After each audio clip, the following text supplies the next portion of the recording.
नमस्कार. इंदूवरती खूप मोठा भयानक हल्ला झालेला असतो. त्यावेळेला इंदू खूपच घाबरलेली असते. अधोक्षजचे तर हातपाय थरथरत असतात.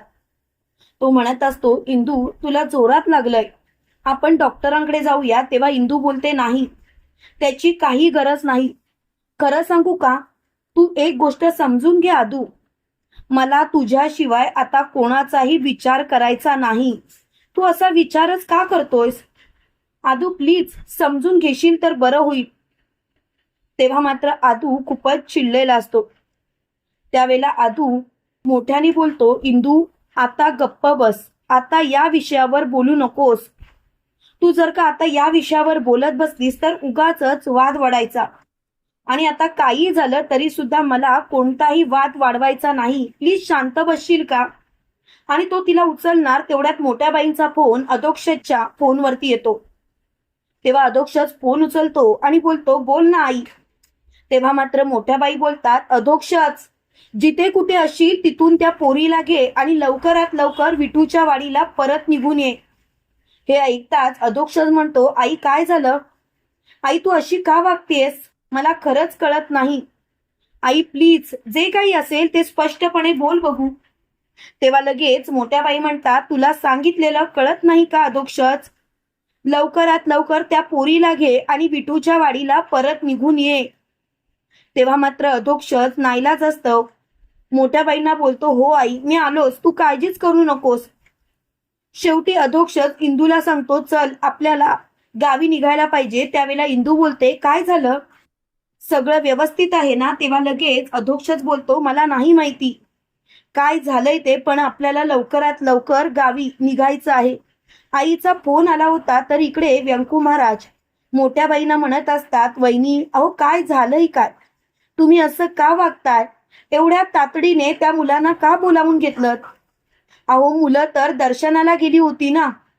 तुम्ही असं का वागताय वहिनी, बोला ना. तेव्हा लगेच मोठ्या बाई बोलतात, व्यंकट भाऊजी तुम्ही तर गप्पच बसा. तुम्ही काही नाही बोललात ना तर बरंच होईल व्यंकट भाऊजी, कारण तुमच्याशी तर मला काही बोलायचंच नाही. व्यंकट भाऊजी तुम्ही कधी काही समजून घ्याल का? जरा विचार करा. मुळात तुमच्या याच गोष्टीचा त्रास व्हायला लागलाय. तेव्हा लगेच व्यंकू महाराज बोलतात, एक मिनिट वहिनी, नक्की काय झालंय ते मला सांगाल का? मुळात तुम्ही काय बोलताय ते मला कळत नाही. खरं सांगायचं तर तुमचं वागणंच मला पटत नाही आहे. प्लीज जे काही असेल ते स्पष्टपणे बोला बघू. तेव्हा मात्र व्यंकू महाराज असं बोलताच मोठ्या बाई बोलतात, स्पष्टपणे बोलू ना, त्या तुमच्या लाडक्या सुनेला येऊ देत, मग बोलते ना स्पष्टपणे, आणि स्पष्टपणेच बोलणार आहे, कळतंय का? तेव्हा मात्र व्यंकू महाराज खूपच घाबरलेले असतात. ते म्हणतात, नक्की यांच्या मनात काय आहे देव जाणे, पण यांना समजवलं पाहिजे. तेवढ्यात अधोक्षज आणि इंदू आलेली असते. तेवढ्यात मोठ्या बाई मोठ्याने ओरडतात, ए कार्टे दरवाज्यातच थांब, दरवाज्यातून आत यायचा प्रयत्न सुद्धा करू नकोस. तुझी अपशकुनी पावलं या घरात टाकू नकोस. तेव्हा मात्र व्यंकू महाराज मोठ्याने ओरडतात, वहिनी तोंडाला आवर घाला. तुम्ही काय वागताय ते तुमचं तुम्हाला तरी कळतंय का वहिनी? अहो जरा तरी विचार करा. तेव्हा लगेच मोठ्या बाई म्हणतात, काय ना व्यंकट भाऊजी तुम्ही गप्प बसा. तुम्ही मध्ये मध्ये पडायची गरज नाही, ती सून माझी आहे. तेव्हा लगेच व्यंकू महाराज बोलतात, पुरे झालं वहिनी, पुरे झालं. आणि काय काय इंदू तुला एवढं लागलं कसं? अगं किती रक्तबंबाळ झालेस. त्यावेळेला अधोक्षज बोलतो, अरे काका मी तुला सांगतो.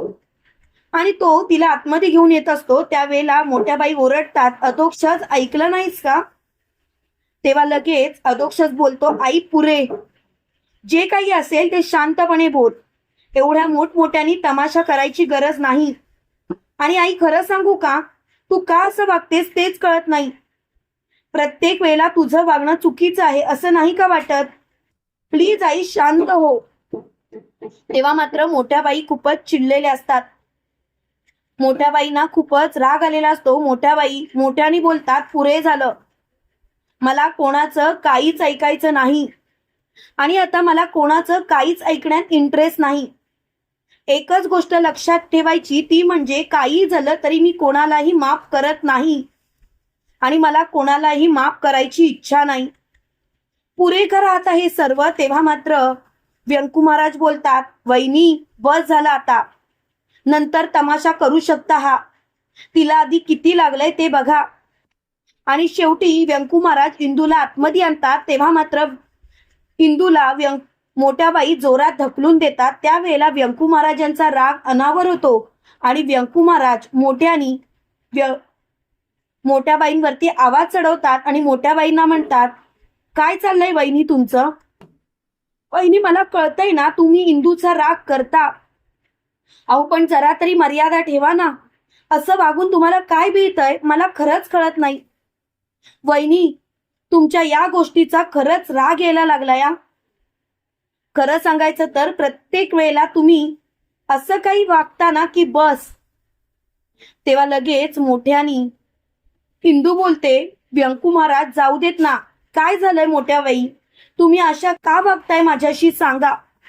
तेव्हा मोठ्या बाई म्हणतात, ए गप्प बस, स्वतःला खूपच शाणी समजतेस, पण तुझी लायकी काय आहे ते तरी सांग मला. खरं सांगायचं तर मला तुझ्याशी बोलायची इच्छा सुद्धा नाही. कोण समजतेस कोण तू स्वतःला. तेव्हा मात्र मोठ्यानी इंदू बोलते, एक मिनिट मोठ्या बाई, तुम्हाला काय झालंय मला खरंच माहिती नाही आणि तुम्ही कशाबद्दल बोलताय ते मला कळत नाही. तुम्ही जर का नीट समजून बोललात तर बरं होईल. तेव्हा मात्र मोठ्या बाई मोठ्यानी बोलतात, आवाज खाली ठेवायचा. माझ्याशी बोलताना हा आवाज चढलेला मला अजिबात आवडत नाही. तेव्हा इंदू बोलते, मोठ्या बाई तुम्हाला तुमचा मान जपायला लागतो, पण तुम्ही सुद्धा माझ्याशी नीट बोला. तेव्हा लगेच मोठ्या बाई बोलतात, हो का, तुझ्याशी नीट बोलायचं? तुझ्याशी नीट बोलायचं म्हणजे काय करायचं ग ते सांग मला. नाही मला कळलंच पाहिजे. काय ना इंद्रायणी, तू जे काही वागतेस ना ते चुकीचं वागतेस आणि खरं सांगायचं तर मला या विषयावर बोलायचंच नाही. आता हा विषय इथल्या इथे थांबलेला बरा, कारण या विषयावरती उगाचच वाद घालण्यापेक्षा मला तर आता सगळ्यांना सगळं काही सांगायचंच आहे, जेणेकरून मीच खोटी असं नाही ना होणार. तेव्हा लगेच शकुंतलाबाई बोलतात, मोठ्या बाई काय झालंय ते सांगा ना. तेव्हा मोठ्या बाई म्हणतात, विचार ना तुझ्या लाडक्या सुनेला, किती खोटं बोलली आपल्याशी. मुळात तिची हिंमतच कशी झाली माझ्याशी खोटं बोलायची. तिची लायकी तरी आहे का माझ्याशी खोटं बोलायची. तेव्हा लगेच मोठ्या बाई म्हणतात, पुरे जे काही असेल ते स्पष्टपणे बोल. मला खरंच कळत नाही, तुझ्या वागण्याचा अर्थ समजत नाही. प्लीज मला जे काही असेल ते नीट सांगशील का प्लीज. तेव्हा मात्र मोठ्या बाई मोठ्याने बोलतात, ही तुझी इंदू, त्या गोपाळवरती प्रेम होतं तिचं आणि माझ्या लेकाला फसवून ठेवलंय. काय गरज होती तिला माझ्या लेकाला फसवायची. तेव्हा मात्र शकुंतलाबाई खूपच हादरतात, त्यांना खूप मोठा धक्का बसतो. त्या मोठ्याने बोलतात, काय इंदूचं गोपाळवरती प्रेम होतं.